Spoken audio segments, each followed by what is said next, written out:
దురదృష్టం కొద్దీ దానికోసం సాధు సంతులందరూ కలిసి ఒక ట్రస్టుగా ఏర్పడ్డారు. రామజన్మ నడుచుకోవాల్సినటువంటి ఆవశ్యకత ఉంది. కాబట్టి హిందూ సమ్మేళనం అంటే హిందువుల యొక్క ఐకమత్యము కోసం ఏర్పాటు చేసినది.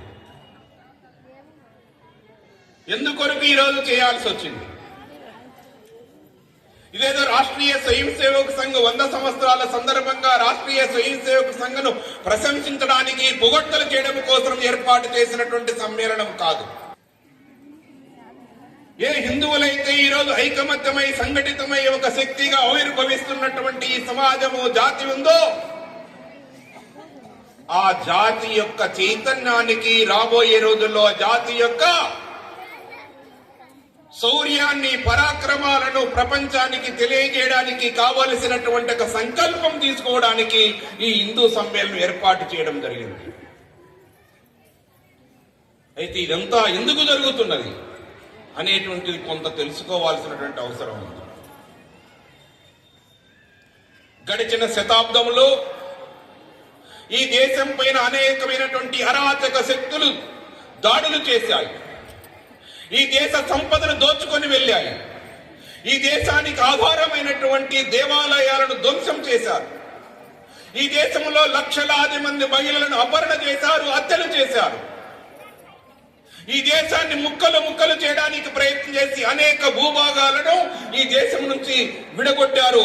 ఈ రోజు మనం చూస్తున్నటువంటి మన పక్కన బల్లెంలో ఒక కత్తిలాగా నిరంతరము మనకు నష్టం కలిగిస్తున్నటువంటి పాకిస్తాన్, బంగ్లాదేశ్, ఆఫ్ఘనిస్తాన్ ఈ విధంగా ఈ దేశాన్ని ముక్కలు చేసినటువంటి గడిచిన కాలాన్ని మనం చూశాం. ఇంకా ఈ సమాజాన్ని పిప్పి చేసేటువంటి ఒక ప్రయత్నం ఆంగ్లేయులు చేస్తున్న సమయంలో ఈ దేశంలో అనేక మంది మహానుభావులు, మహాపురుషులు జన్మించారు. ఈ జాతిని చైతన్యం చేయటానికి, ఈ జాతిని జాగృతం చేయడానికి ప్రయత్నం చేశారు.